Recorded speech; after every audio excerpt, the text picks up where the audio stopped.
Hai guys, selamat berjumpa kembali dengan novel populer viral kesayangan Anda ini. Saat ini admin ingin menghadirkan sebuah novel yang alur ceritanya sangat menarik dan seru. Novel ini berjudul Kaisar Agung Seni Bela Diri.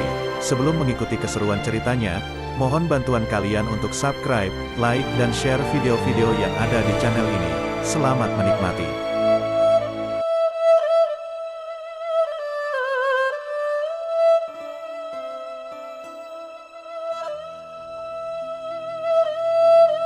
Kaisar Agung Seni Bela Diri, Bab 397, Menara Dewa. Louke pertama kali tiba di kuil cahaya. Di dalam kuil, terdapat sebuah patung dewa dengan 9 lingkaran cahaya di belakang kepalanya.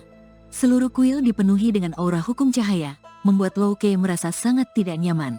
Anak muda, apakah kamu ingin bergabung dengan kubu cahaya, mengemban tugas untuk memberantas semua kegelapan dan kejahatan di dunia ini? Suara tua yang lembut terdengar. Louke memandang ke arah suara itu dan melihat seorang lelaki tua berjubah putih dengan rambut dan janggut putih juga. Tubuhnya dipenuhi cahaya keemasan yang sangat suci. Aku ingin tahu, jika aku bergabung dengan kubu cahaya, apa keuntungan yang bisa kudapatkan?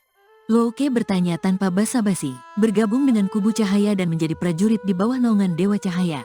Selama kamu mengumpulkan cukup kebajikan, kamu bisa mendapatkan kesempatan masuk ke dunia hukum asal, jawab lelaki tua berjubah putih dengan tenang. Bagaimana cara mendapatkan kebajikan? Tanya Louke lagi. Dengan membunuh musuh dari kubu kegelapan.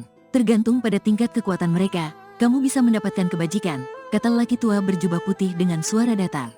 Setelah itu, Louke pergi ke kuil kegelapan. Di dalam kuil tersebut juga terdapat sebuah patung dewa dan seorang lelaki tua berjubah hitam.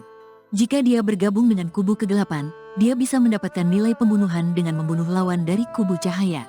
Nilai pembunuhan yang cukup juga bisa ditukar dengan kesempatan masuk ke dunia hukum asal. Secara keseluruhan, bergabung dengan kubu cahaya atau kubu kegelapan sebenarnya tidak ada bedanya. Perbedaannya mungkin terletak pada dunia hukum asal yang berbeda. Aku memiliki tubuh kedua yang menguasai hukum kematian, dan hukum kegelapan adalah salah satu cabangnya. Mungkin dunia hukum asal dari kubu kegelapan bisa membantuku memahami hukum dengan lebih baik, pikir Louke. Dengan pemikiran ini, Louke memutuskan untuk bergabung dengan kubu kegelapan. Anak muda, selamat, kamu sekarang telah menjadi anggota kubu kegelapan. Di kubu kegelapan, hanya ada satu keyakinan, kekuatan yang kuat adalah abadi, kata lelaki tua berjubah hitam, mengulurkan tangan dan menuding ke udara. Sebuah berkas cahaya hitam jatuh ke dada Louke, membentuk sebuah lencana hitam. Di sekitar kuil kegelapan, sering ada prajurit dari kubu cahaya yang berkeliaran. Begitu seseorang memilih untuk bergabung dengan kubu kegelapan, mereka bisa menyerangnya saat keluar dari kuil. Jadi, begitu Louke keluar dari kuil kegelapan, beberapa prajurit dari kubu cahaya langsung melihat lencana kubu kegelapan di dadanya. Serang, bunuh dia. Beberapa prajurit dari kubu cahaya langsung mengepungnya. Tidak semua prajurit dari kubu cahaya menggunakan kekuatan cahaya. Ada yang menggunakan elemen lain seperti api, angin, dan petir. Bahkan untuk elemen yang sama, ada perbedaan. Misalnya, beberapa prajurit elemen api menggunakan api yang cenderung ke kegelapan, sementara yang lain menggunakan api yang cenderung ke cahaya. Louke sendiri menguasai senior api kuning surgawi, yang merupakan bagian dari teknik 9 perubahan api roh. Beberapa prajurit dari kubu cahaya menyerang bersamaan, dan seketika angin, api, dan kekuatan cahaya dalam berbagai warna menyerbu ke arahnya. Louke tersenyum dingin, mengangkat tangannya, dan sebuah telapak yang dipenuhi api hitam terbentuk di udara. Telapak api hitam menghancurkan ruang, dan 7 hingga 8 prajurit dari kubu cahaya langsung dihancurkan menjadi kabut darah. Tingkat kekuatan tertinggi dari para prajurit ini tidak melebihi tahap menengah santo bela diri. Setelah Louke membunuh mereka, dia mendapatkan lebih dari 40 poin nilai pembunuhan. Nilai pembunuhan otomatis tercatat dalam lencana kubu, dan dalam kubu kegelapan, kekuatan Louke diakui sebagai tahap kelima santo bela diri. Artinya, prajurit dari tahap kelima pangeran bela diri ke atas semuanya berada dalam jangkauan serangannya. Apakah kalian melihat itu? Orang ini baru saja bergabung dengan kubu kegelapan dan dengan mudah membunuh kultivator santo bela diri. Apa tingkat kekuatannya? Aku tidak bisa melihatnya. Kudengar dia baru tiba di kota Dewata dan langsung membunuh iblis Dylan yang terkenal. Dylan berada di tahap awal santo bela diri, tapi kekuatannya setara dengan tahap menengah. Dia dibakar sampai mati dengan mudah. Kelihatannya orang ini yang dipanggil Louke setidaknya berada di tahap menengah santo bela diri, bahkan mungkin tahap akhir. Adegan di depan kuil kegelapan menarik perhatian banyak orang di kota, namun kejadian semacam ini sangat umum di kota Dewata. Kubu cahaya sering berkeliaran di depan kuil kegelapan, dan prajurit kubu kegelapan juga akan berkeliaran di sekitar kubu cahaya. Dengan tingkat hukum Louke saat ini, selama dia tidak menunjukkan energi sejatinya secara aktif, orang biasa tidak bisa melihat tingkat kekuatannya. Louke tidak langsung menuju Menara Suci. Dia akan tinggal di sini lebih lama untuk mengumpulkan informasi sebanyak mungkin. Louke segera mengetahui bahwa selain membunuh prajurit dari kubu lawan, dia bisa mendapatkan kebajikan dan nilai pembunuhan dari prajurit di kubunya sendiri. Prajurit dari kubu yang sama juga bisa saling bertarung. Jika pertarungan dilakukan secara pribadi, meski berhasil membunuh lawan, mereka hanya bisa mendapatkan barang-barang dari tubuh lawan, bukan nilai pembunuhan atau kebajikan. Namun, jika pertarungan dilakukan di depan kuil dengan pengesahan resmi, pemenangnya bisa mendapatkan semua nilai pembunuhan dan kebajikan dari lawannya. Di kota Dewata, meski sering terjadi bentrokan dan pertarungan, umumnya hanya melibatkan prajurit Pangeran Bela Diri dan Santo Bela Diri biasa. Pertarungan dan perebutan yang benar-benar kejam biasanya terjadi di 8 menara suci. Menara cahaya, menara kegelapan, menara bumi, menara angin, menara es, menara api, menara petir, menara ruang. Konon, 8 menara ini mewakili 8 dewa di alam atas. Louke menduga bahwa mereka mungkin adalah eksistensi tingkat dewa langit. Namun, mengapa tidak ada menara kematian, menara kehidupan, dan menara waktu masih menjadi teka-teki bagi Louke? Louke menduga alasan mengapa menara kematian, menara kehidupan, dan menara waktu tidak ada adalah karena tingkat kesulitan yang sangat tinggi dalam menguasai hukum-hukum puncak ini. Bahkan di dunia tingkat menengah yang menguasai dunia istana suci, tidak ada kultivator yang telah menguasai hukum-hukum puncak ini hingga mencapai tingkat dewa langit. 8 menara ini, dari namanya saja, sudah menunjukkan hukum yang dimilikinya. Masuk ke dalam menara dengan atribut yang sesuai, memungkinkan seseorang untuk berlatih dengan lebih efektif dan cepat. Namun, tempat untuk berlatih di dalam setiap menara sangat terbatas. Ditambah lagi dengan konflik abadi antara dua kubu, pertempuran dan persaingan terjadi setiap saat. Mendapatkan wawasan dari membunuh orang lain terlalu tidak efektif. Di bawah pengaruh kekuatan hukum khusus, membunuh lawan dapat memberikan beberapa wawasan tentang hukum atribut yang dipelajari. Namun, Louke telah membunuh belasan orang, dan wawasan yang didapatnya sangat sedikit, tidak cukup untuk meningkatkan pemahamannya tentang hukum.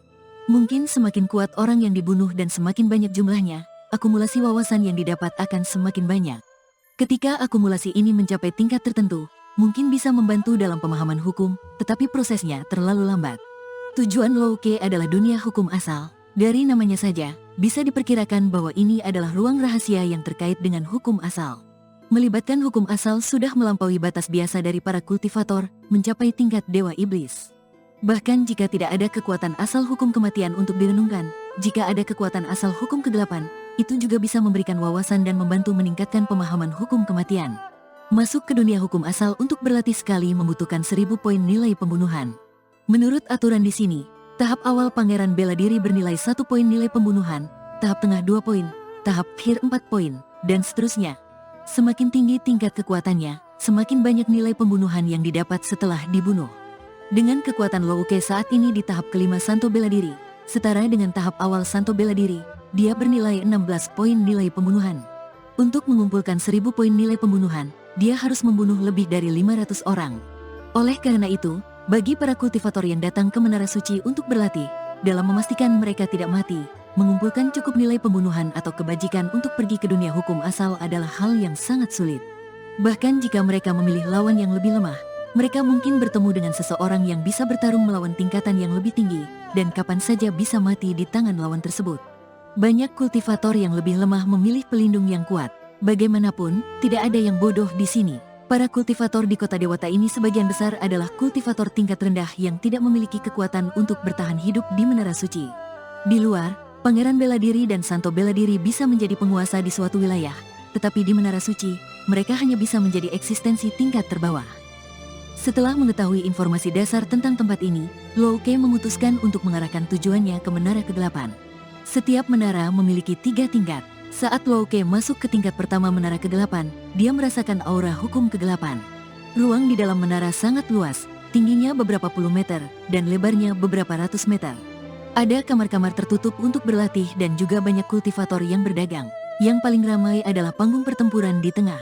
Banyak orang berkumpul di sekitarnya. Di atas panggung, seorang manusia berambut emas sedang bertarung mati-matian dengan seorang monster berkepala harimau.